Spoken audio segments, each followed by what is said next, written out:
Orang hijrah tuh gak gampang. Gak ada hijrah tanpa pengorbanan. Zaman sahabat Nabi hijrah tuh luar biasa berat.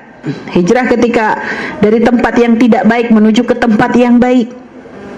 Itu perjuangan. Para sahabat Nabi luar biasa, gak gampang tuh hijrah. Perjuangannya nyawa, harta, semuanya. Berapa banyak sahabat Nabi yang kadang dalam perjalanan hijrahnya itu disiksa, hartanya diambil. So gitu harus ya namanya hijrah kepada kemuliaan tuh gak gampang, berat. Akan tapi bukan tidak mungkin kalau ternyata sudah hijrah dilakukan dan Allah ridho dan tujuannya adalah untuk kepada kemuliaan, maka setiap sakit, setiap susah, setiap jeripah yang kalian lakukan untuk menuju kepada hijrah itu tadi, dalam menempuh hijrah tadi, itu akan menjadikan kalian diangkat derajatnya setinggi-tingginya oleh Allah Subhanahu wa taala. Mungkin kalian dulu pergaulan kalian bebas, pengen hijrah, maka gimana? Jangan nunggu nantilah kalau sudah tua tobat. Kok yakin banget kalian sampai tua? Siapa jamin umur? Gak ada. Hijrahlah mulai dari sekarang. Kepleset lagi nih manusia. Saat kepleset gimana? Istighfar, mohon ampun kepada Allah. Mulai lagi melangkah. Melangkah satu langkah, kepleset lagi misalnya. Istighfar lagi yang banyak. Yang nggak boleh itu sudah kepleset, tenang-tenang dulu lah, nggak apa-apa lah, masih muda deh kayak gini lah. Namanya juga anak muda kok. Apalagi ada bahasa, mumpung masih muda. Mumpung masih muda suruh apa? Suruh banyak dosa gitu. Muda foya-foya, tua kaya raya, mati masuk surga. Enak banget. Siapa ngomong bisa banget kok kayak surga murahan banget gitu. Gak segampang itu gitu loh. Untuk mencari surga Allah tuh tidak semurah itu. Ada banyak perjuangan, ada banyak rasa sakit yang harus kalian rasa. Kalau memang surga itu begitu mudahnya, Nabi gak akan ngambil yang susah. Tapi Nabi kita mengambil dalam perjalanan hidupnya semuanya adalah ujian berat. Bagaimana Nabi? Nabi setelah diangkat menjadi Nabi gak ada enak-enaknya hidup. Lapar, sakit, dihina, direndahkan. Itu dirasakan oleh Nabi Muhammad. Kenapa? Karena yang diharapkan nanti surganya Allah. Nah kita pun sebagai orang mengikuti, alhamdulillah kita tidak seberat ujian yang Allah berikan kepada Rasulullah. Kita gak seberat ujian yang diberikan kepada para sahabat. Alhamdulillah kalau sekarang kita hijrah ibaratnya ya alhamdulillah, insya Allah kita gak sampai kayak korban nyawa atau apa. Mungkin berkurang teman kita. Akan pasti ada dalam setiap jalan yang kita tempuh itu selalu ada resikonya. Kalau kita menempuh kepada jalan yang hina, akan ada banyak resiko yang kita temukan. Sama menuju kepada kemuliaan akan ada resiko. Gak ada orang hidup tanpa resiko. Kalau pengen gak nemu resiko ya jangan hidup. Karena orang hidup pasti pilihannya tuh ada enak, ada gak enak, ada yang senang, ada yang gak senang. Itu sudah hidup. Seperti itulah orang hidup. Jadi kalian harus siap. Nanti saya kalau berubah saya takut gak punya teman lagi. Ketahuilah, wong kalian nakal aja ibaratnya ada teman, masa kalau baik gak punya teman. Gak usah khawatir dengan gak punya teman. Selalu Allah akan kirim teman, bahkan mungkin diganti dengan teman yang lebih baik. Tapi nanti kalau saya berubah saya dibenci. Gak usah takut dibenci. Kalian dibenci oleh sedikit tapi dicintai oleh yang lebih banyak. Karena nanti Allah akan kirimkan kalian sahabat-sahabat yang mencintai kalian karena Allah. Dan Allah cinta kepada kalian. Dan kalau Allah cinta, Nabi pun akan cinta kepada kalian. Kalian akan dibanggakan oleh Rasulullah. Apa yang ditakutkan? Jadi kadang berada orang tuh takut hijrah tuh takut dibenci, takut gak punya teman, takut nanti begini, takut. Ketakutan yang sebenarnya kalau seandainya dia bisa melewatinya, maka yang akan didapatkan bukan rasa takut itu, malah akan terbalik, hilang itu takutnya. Jadi gak usah khawatir untuk hijrah. Dan belajarlah sedikit. Kalau seandainya saya masih belum bisa Umi, kadang tuh masih, kalau Umi ngomong sebentar, kalau lagi dengar majelis ini insaf, tapi cuma sehari, besok balik lagi. Jadi sahabat Nabi pun ngadu, sahabat Nabi ngomong, ya Rasulullah, kami tuh kalau lagi deket denganmu tuh kayaknya tuh pengen baik aja sudah, kayaknya pengen ibadah, pengen ini, tapi kalau balik ke rumah hilang lagi. Sahabat Nabi aja sampai ngerasa gitu, apalagi kita.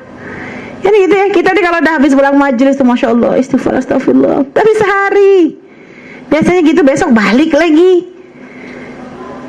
Cuma bagaimana kalau sudah seperti itu? Maka kalau kita ternyata kok diuji seperti itu, istighfarlah yang banyak.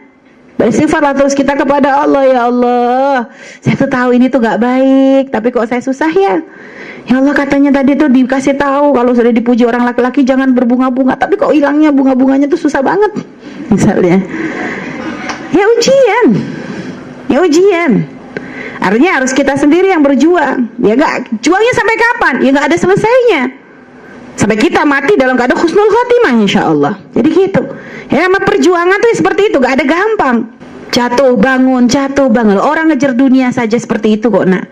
Berapa banyak kadang orang urusan bisnis gagal, nyoba lagi, cari ide lagi, mana lagi lahan, mana lagi untuk bisnis, karena yang dikejar dunia kok. Kenapa kita yang di saat dikejar surga kok kita nggak mau jatuh bangun? Ya, ada orang jatuh bangun ngejar cinta juga kok. Ada, kita ngejar jatuh bangun ngejar surga. Saat kita bangun lagi, semangat lagi, tiba-tiba ngedrop lagi, tapi nggak apa-apa, terus bangkit. Makanya termasuk yang bisa mendukung kalian untuk kalian bisa hijrah, itu adalah memilih teman-teman yang baik. Bergaullah dengan yang baik. Kalau kalian tahu bahwa perkumpulan kalian saat ini misalnya, perkumpulan apapun, apakah di grup WhatsApp kalian ataukah dengan teman-teman di sekolah kalian melihat bahwa di sini banyak kekurangan. Misalnya ini kok kalau kumpul sama mereka nih perasaan jadi bawaannya tuh kepengen foya-foya, pengen senang-senang aja. Maka kalian harus sudah warning, karena kesenangan kita tuh jangan sampai kesenangan sesaat. Hanya kalau sampai kalian memang yang namanya hawa nafsu tuh nak ya, hawa nafsu kita tuh emang ngajak kepada kesenangan. Yang kayak gini-gini nih gak enak. Coba aja sih nak, enak mana sih datang maju sama jalan-jalan di mall? Ayo jujur, hawa nafsu bilangnya enak mana? Enak jalan-jalan di mall atau duduk di sini?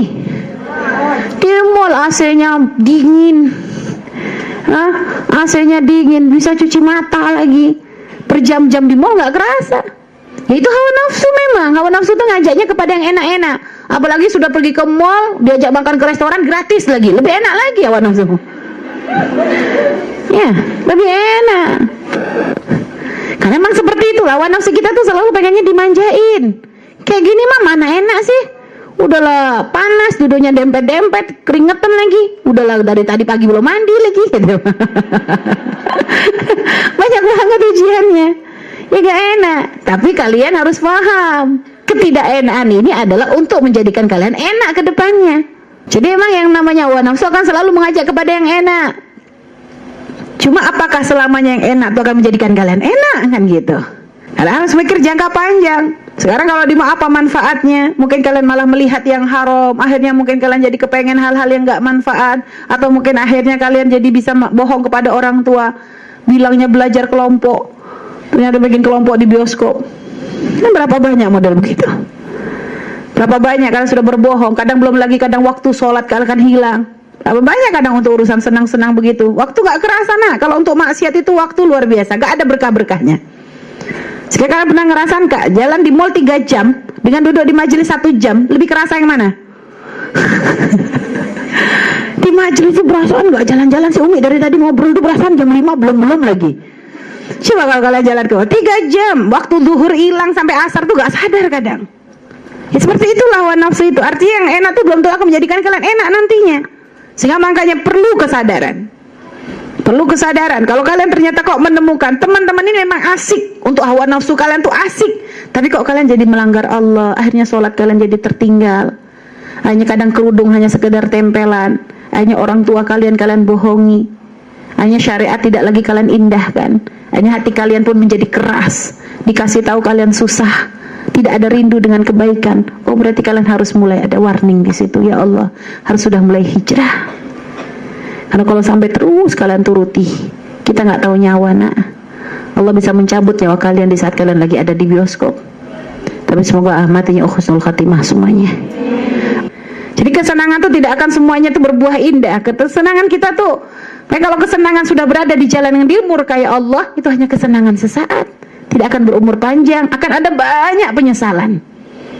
Seorang yang menghinakan dirinya, seorang wanita yang merendahkan dirinya dengan perzinahan, senang dia dalam perzinahan, senang. Di saat dia mungkin dengan kekasih yang dia cintai, senang. Tapi akan berapa lama senang itu bertahan? Akan muncul penyesalan. Karena sebenarnya hati nurani kita tuh selalu membisikkan. Kalau kita sudah melanggar Allah tuh ada bisikan, ini gak bener, ini gak bener, ini gak bener. Kalian sendiri sering kan merasakan bisikan nih? Kalau kalian misalnya bohong dengan orang tua, ibu kalian gak tahu dibohongin, tapi hati kecil kalian ngomong gak? Ngomong gak? Tak boleh bohong dengan orang tua. Cuma hawa nafsu gimana? Gak apa-apa sekali-kali. Bilang kerja kelompok itu ya, padahal bukan pengen nonton bioskop, bilang kerja kelompok itu sampai deg-degan nih sebenarnya. Sama hati kecil semua sudah ngingetin, gak bener ini, kamu gak boleh gini. Kalau orang tua kalian yang tegas misalnya melarang kalau urusan pacaran, Ternyata satu hari kok ternyata bisa jebol dalam pengawasan. Akhirnya kalian bisa jalan dengan laki-laki yang mungkin kalian senangi. Senang ada saat itu, tapi yakin di hati kalian ada bisikan yang mengatakan, "Duh, kalau nanti ayah ibu ini marah apa." Paling tidak ada takut di hati kalian. Karena tahu yang kalian lakukan ini adalah dilarang oleh orang tua kalian. Dan seharusnya lebih takut lagi, orang tua kalian bisa dibodohi, tapi Allah nggak bisa. Orang tua kalian mungkin bisa nggak kelihatan, tapi Allah pasti melihat. Hanya kadang kita yang masih begini, modelnya kita nih masih takut ke orang tua, masih takut ke guru, masih takut gak enak ke teman, tapi sama Allah enak aja. Ya, padahal sebenarnya hati nurani itu sebenarnya selalu membisikkan, jangan. Ada penyesalan itu ada. Hanya begitulah hawa nafsu terus yang menjadikan kita itu terbawa akan hal itu. Nah, semoga Allah memberikan bimbingan kepada kita semuanya. Semoga Allah menjadikan kita ini orang akan selalu diberikan kemudahan untuk bertobat kepada Allah Subhanahu wa taala. Sehingga makanya ayo belajar berubah.